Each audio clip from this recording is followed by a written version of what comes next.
Hi friends, this is our video number 11. In this video, just you have to complete these points. Those are first one entropy. पहिल्यांदा आपल्याला entropy म्हणजे काय आपण बघणार आहोत. Second, quantitative definition of entropy. Quantitative definition of entropy तो point बघणार आहे. त्याच्यानंतर entropy and spontaneity. Last point that is nothing but entropy and spontaneity तो आपण कव्हर करणार आहे. तर आपल्याला पहिल्यांदा एंट्रॉपी या पॉइंटकडे आपण ज्या वेळेला जातोय. For the understanding of this term entropy, just मागच्या लेक्चरला आपण म्हटलेलं होतं की एंडोथर्मिक नेचर किंवा एक्झोथर्मिक नेचर एखाद्या रिॲक्शनची असेल तर ती सजेस्ट करू शकत नाही आपण स्पॉन्टॅनियस आहे का नाही. म्हणजे स्पॉन्टेनियस रिॲक्शनसाठी एंडोथर्मिक नेचर किंवा एक्झोथर्मिक रिॲक्शननी आपण एक्सप्लेनेशन घेऊ शकत नाही. त्यामुळे आपण पुढी टर्म बघतोय एंट्रॉपी. एंट्रॉपी बघत असताना आपल्याला एक कन्व्हर्जन बघावं लागेल. Just when ice is converted into its water or water is converted into its water vapor. अशा पद्धतीनं ज्या वेळेला आपण ते कन्व्हर्जन बघतोय त्यासाठी मी डायग्रामॅटिक रिप्रेझेंटेशन थोडं तुमच्या पुढे मांडतोय. समजा मी इथं घेतलं आईस मॉलिक्युल्स, मी हे इथं ड्रॉ करतोय. यामध्ये जे काही वॉटर मॉलिक्युल्स आहेत ते कसे आहेत, कॉम्पॅक्ट आणि हायली ऑर्डर्ड आहेत. हे काय आहेत, highly ordered. When that is converted into its water, ते काय होतात बऱ्यापैकी that will gets disordered. याच्यामध्ये थोडी काय आपल्याला बघायला मिळते, याच्यामध्ये आपल्याला काय बघायला मिळतं, थोडं डिसऑर्डरनेस बघायला मिळतो by gaining some heat energy. आणि ज्या वेळेला मी थोडं त्याला काय करतोय, हीट देतोय, then that will converts to its water vapour. आणि अशा पद्धतीनं इट इज हायली डिसऑर्डर्ड. म्हणजे आपण ज्या वेळेला ice is converted into water and water is when converted into its water vapour, या पद्धतीच्या कन्व्हर्जन मध्ये bye gaining of heat energy this ordered form of water molecule gets disordered and disordered. That means highly ordered state is converted into disordered state. मग अशा पद्धतीच्या during the melting of ice or vaporization of water, this disorder or randomness increases. So disorder or randomness is measured by entropy. या पद्धतीनं disorderness major करणं म्हणजे त्याची entropy major करणं. याच पद्धतीनं त्याची डेफिनेशन आपण करतो. Entropy is nothing but it is a measure of disorderness or randomness of a body, of a substance. म्हणजे एंट्रॉपी ऑब्झर्व करणं म्हणजे त्याचा डिसऑर्डरनेस ऑब्झर्व करणं. आता एखादी प्रोसेस आपण ज्या वेळेला बघतोय, एंट्रॉपी इन्क्रीज होतीये as that solid is gets converted into liquid or liquid is gets converted into its gas. That means its entropy change that is greater than 0. या पद्धतीनं त्या कन्व्हर्जन साठी एखादं कोणतंही कन्व्हर्जन असेल की ज्या वेळेला ते सॉलिड पासून त्याच्या लिक्विड मध्ये कन्वर्ट होईल किंवा लिक्विड त्याच्या व्हेपर्स फॉर्म मध्ये, त्याच्या गॅसियस फॉर्म मध्ये ज्या वेळेला असेल त्यावेळेला त्याचा एंट्रॉपी चेंज काय होत जातोय, इन्क्रीज होत जातोय. We can understand the considering another example, that is I2. मी समजा आयोडीन घेतलं solid, when it is reacted with water, मी ज्या वेळेला त्याच्यामध्ये वॉटर ऍड करेन त्यावेळेला that will gets converted into its aqueous form. I2 चा मी काय घेतोय, aqueous फॉर्म मध्ये कन्वर्ट होतोय. I2 सॉलिड पासून त्यामध्ये पाणी ऍड केल्यानंतर that will convert into its I2 aqueous form. That means here also delta S increases. Delta S is positive. इथं सुद्धा आपल्याला काय दिसतं, डेल्टा एस पॉझिटिव्ह आहे. किंवा दुसरं एक एक्झाम्पल आपण घेतोय, हायड्रोजन गॅसियस फॉर्म मधला मॉलिक्यूल जर मी घेतला, when it is separates into two hydrogen gaseous atoms, here also this having gas, product also having its gaseous phase, but this molecule which is 1 in mole that is converted into twice in number of moles. Here ultimately delta S value again increases. म्हणजे अशा पद्धतीनं 2 moles मध्ये conversion जे झालं ते सुद्धा आपल्याला काय देतं, डेल्टा एस व्हॅल्यू इन्क्रीज झालेली देतं. आणि ज्या पद्धतीनं सॉलिडचं त्याच्या ॲक्वियस फॉर्ममध्ये लिक्विड फॉर्ममध्ये कन्वर्ट होत असेल तर त्याची एंट्रॉपी काय होतीये, वाढतीये. मग याची ऑर्डर ऑफ एंट्रॉपी काय आहे, म्हणजे गॅसियस फॉर्ममध्ये असेल तर गॅसियस फॉर्ममध्ये एंट्रॉपी काय आहे, हायेस्ट आहे दॅन लिक्विड. आणि लिस्ट वन कोण आहे, सॉलिड आहे.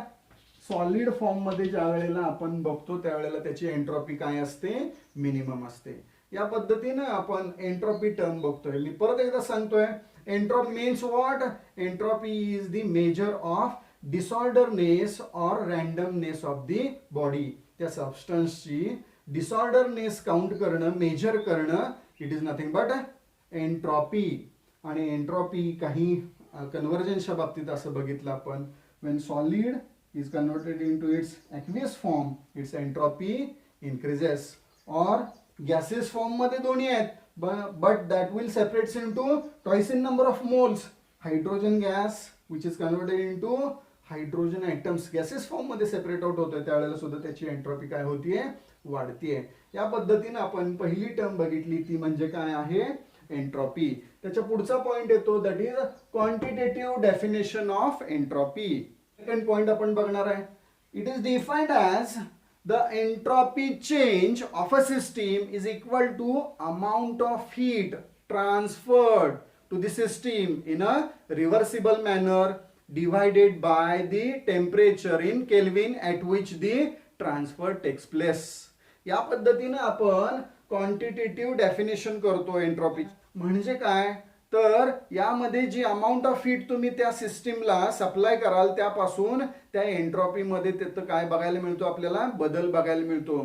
तेच आपण लिहितोय, delta S that is nothing but q reversible at the temperature T in kelvin and it is expressed in joules per kelvin. या पद्धतीनं डेल्टा एस म्हणजेच काय, मी परत एकदा रिपीट करतोय, याची डेफिनेशन मी परत एकदा सांगतोय. It is the entropy change of a system is equal to the amount of heat transferred to the system in a reversible manner divided by the temperature in Kelvin at which the transfer takes place. या पद्धतीनं delta S आपण क्वांटिटेटिव्हली determine करू शकतो आणि that is expressed in कशामध्ये, joules per kelvin. Entropy और change in entropy it is an state function. Entropy किंवा change in entropy हे काय आहे, स्टेट फंक्शन आहे. त्यामध्ये आपण असं ऑब्झर्व केलेलं आहे, heat transfer to the system the motion of molecule increases. ज्या वेळेला एखाद्या सिस्टीम साठी आपण हीट ट्रान्सफर करू, then the motion of molecule increases, means kinetic energy increases, that results in increase in its disorderness. आणि त्या कायनेटिक एनर्जी वाढल्या गेल्या कारणानं that will increases its disorderness. That means its delta S is directly proportional to q reversible, जे काय काल that directly affects the entropy change. या पद्धतीनं जी amount of heat just that is directly affects the entropy of that system. Then the second point, that is the effectiveness of the addition of heat to increase the randomness, that depends on temperature. आता जसं मगाशी आपण definition केली Q reversible bye T, मग त्याच्यासाठी आपण एक example घेऊ शकतो. समजा एक 30% असलेला एक मुलगा आहे, पहिल्या टेस्टला त्याला 30% पडलेत, दुसरा एक मुलगा आहे त्याला 80% आहेत. एक मुलगा की ज्याला पहिल्या टेस्टला 30% मार्क्स पडलेले आहेत आणि दुसरा त्याला 80% मार्क पडलेले आहेत. दोघांना एकाच शिक्षकांनी टीचिंग केलेलं आहे आणि ज्या वेळेला दुसरी टेस्ट घेऊ त्यावेळेला पहिल्या जो 30% पडलेले होते त्याला मिळाले 90% आणि दुसरा जो 80% पहिल्या टेस्टला पडलेला होता त्याला पण मिळाले 90%. मग यातला इफेक्टिव्हनेस कोणाला आपण गृहीत धरतो की ज्याला पहिल्या टेस्टला कमी होते त्याचा इफेक्टिव्हनेस जास्त आपल्याला ऑब्झर्व होतो. तसंच एखादं एक्झाम्पल दुसरं बघायचं म्हटलं तर रेल्वे प्लॅटफॉर्म वरती जर का कोणी शिटी मारली तर तेवढ्या त्या मोठ्या लाऊडनेस मध्ये आपल्याला तो कळणार नाही. तेच समजा सकाळी बागेत कोणीतरी त्याच पद्धतीनं जर शिटी मारली तर ती आपल्याला जाणवून येते. जसं मागाशी म्हटलं, ज्या टेम्परेचर पासून आपण त्याला हीट सप्लाय करतो ते जे काही त्याचं त्या सिस्टीमचं जे टेम्परेचर आहे, that effectiveness of the addition of heat to increase the randomness that depends on temperature. ह्या दोन एक्झाम्पल, जसं की आपण प्लॅटफॉर्मवरती त्या गोंगाटामध्ये मारलेली शिटी आपल्याला लक्षात येणार नाही, पण बागेत मारलेली शिटी ती आपल्याला लक्षात येते. तसंच 30% 90 झालेले इफेक्टिव्हनेस ऑब्झर्व होतो, ही जो आपण 80 वाल्याचा 90 होणं इफेक्टिव्हनेस आपल्याला वाटत नाही. या पद्धतीनं आपण एंट्रॉपी चेंज साठीचा effectiveness that depends on temperature ही टर्म लक्षात घेतोय. त्याच्या पुढे जातोय आपण एंट्रॉपी अँड स्पॉन्टॅनिटी या पॉइंट कडे. For understanding this point we have to observe the examples. That is nothing but just suppose when ice melts at above 0 degree Celsius, the entropy increases when ice melts above 0 degree Celsius. या पद्धतीनं जसं की आपण 0 degree पेक्षा जास्तीचं temperature जर आपण घेत असू तर आईस अल्टिमेटली मेल्ट होऊन त्याच्या वॉटर फॉर्म मध्ये जाणार आहे, किंवा दुसरी एखादी रिॲक्शन आपण बघणार आहे. टॉईस ऑफ हायड्रोजन पेरॉक्साईड मी घेतलं H2O2, that ultimately gives you what, twice of water molecule, आणि काय देणार आहे, ऑक्सिजन गॅस. यासाठीचा डेल्टा यासाठीचा एंट्रॉपी चेंज किती आहे, +126 जूल पर केल्विन. या पद्धतीनं जे काही कन्व्हर्जन असेल, entropy increases due to formation of O2 gas. या पद्धतीनं एंट्रॉपी वाढतोय. कशावरून दिसतं आपल्याला, H2O2 लिक्विड फॉर्म मध्ये आहे, H2O सुद्धा लिक्विड फॉर्म मध्ये आहे, पण ऑक्सिजन गॅसेस फॉर्म मध्ये आहे. म्हणजे अशा कन्व्हर्जन मध्ये लिक्विडचं गॅसेस फॉर्म मधलं कन्व्हर्जन होत असताना एंट्रॉपी त्याची काय होतीये, वाढतीये.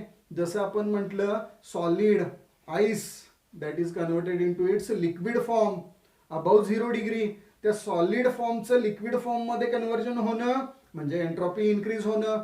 आता लिक्विड फॉर्म मधून एक ऑक्सिजन गॅसेस फॉर्म मध्ये जातोय, अल्टिमेटली इट्स एंट्रॉपी काय होतीये, वाढतीये. Means entropy increases due to formation of this oxygen gas. From these examples it is clear that entropy of a system increases in spontaneous process. म्हणजे आपण असं म्हणतो की स्पॉन्टेनियस प्रोसेस ज्या असतील त्याच्यामध्ये एंट्रॉपी काय होत जाते, वाढत जाते. म्हणजे मी एक्स्ट्रॅक्ट काढतोय. मागच्या लेक्चरच्या वेळेला आपण असं म्हटलं की एंडोथर्मिक नेचर किंवा एक्झोथर्मिक नेचर हे सजेस्ट करू शकत नाही स्पॉन्टॅनिटी सजेस्ट करण्यासाठी, म्हणून आपण एंट्रॉपी वरती ज्या वेळेला फोकस करतोय त्यावेळेला आपल्याला काय दिसतं, आईसचं कन्व्हर्जन वॉटर मध्ये जे आहे ते होत असताना सुद्धा काय होतं, एंट्रॉपी काय होत जाते, वाढत जाते. Entropy is greater than 0. किंवा ह्या लिक्विड हायड्रोजन पेरॉक्साईडचं जे कन्व्हर्जन आहे ते सुद्धा काय आहे, स्पॉन्टेनियस आहे. डेल्टा एस वाढत जातोय. या पद्धतीनं आपण काही एक्झाम्पल्स बघतोय की ज्याच्यामध्ये स्पॉन्टेनियस प्रोसेस मध्ये आपल्याला काय बघायला मिळतं, एंट्रॉपी चेंज इन्क्रीज झालेला दिसतो, entropy of a system increase झालेलं दिसतं. But there are some spontaneous reactions where entropy of a system decreases. कुठला आहे ते example, formation of liquid water from its elements. समजा टॉईस ऑफ H2 मी घेतलं गॅसेस फॉर्म मध्ये, प्लस ऑक्सिजन गॅसेस फॉर्म मध्ये घेतला, आणि that will converts to give you twice of H2O liquid. या पद्धतीनं हायड्रोजन इलेमेंटल फॉर्म मध्ये ऑक्सिजनच्या इलेमेंटल फॉर्म बरोबर रिएक्ट होऊन लिक्विड वॉटर देतोय. म्हणजे इथं असणारे गॅसियस टर्म मधून आपल्याला तो लिक्विड फॉर्म मध्ये जातोय. म्हणजे त्याची एंट्रॉपी काय होतीये, डिक्रीज होतीये. आणि त्याचा डेल्टा एस किती आहे, -327 जूल पर केल्विन. म्हणजे यावरून आपल्याला असं दिसतं, only system's entropy is not sufficient to explain the spontaneity. म्हणजे असं पण आपल्याला बघावं लागेल, स्पॉन्टेनिटी मध्ये फक्त सिस्टीमची एंट्रॉपी फक्त बघून चालणार नाही. Just we have to consider entropy of a system as well as entropy of surrounding. या पद्धतीने आपल्याला फक्त एंट्रॉपी ऑफ सिस्टीम वरती फोकस न करता एंट्रॉपी ऑफ सराउंडिंग पण आपल्याला बघावं लागेल. And it is given in second law of thermodynamics. Second law of thermodynamics मध्ये त्याचं एक्सप्लेनेशन आपल्याला बघायला मिळतं. या पद्धतीनं आपण आज एंट्रॉपी म्हणजे काय तो पॉइंट बघितला. त्याच्यानंतर क्वांटिटेटिव्ह डेफिनेशन ऑफ एंट्रॉपी ती आपण बघितली. आणि आता एंट्रॉपी आणि स्पॉन्टेनिटी यासाठीचं रिलेशन बघितलं. त्यामध्ये आपल्याला असं बघायला मिळतं की एंट्रॉपी ऑफ अ सिस्टीम फक्त आपल्याला बघून नाही चालणार. या पद्धतीनं हे पॉइंट्स कव्हर झालेले आहेत. मी परत एकदा सांगतो, entropy means what. Entropy it is nothing but randomness or disorderness of a system. Second one, quantitative definition of entropy बघितली आपण, that is delta S. It is nothing but Q reversible divided by T. आणि त्याच्यानंतर आपण बघितलं entropy आणि spontaneity ही term बघितलेली आहे. या पुढचा पॉइंट आपण पुढच्या लेक्चरच्या वेळेला बघूया, तो म्हणजे सेकंड लॉ ऑफ थर्मोडायनॅमिक्स.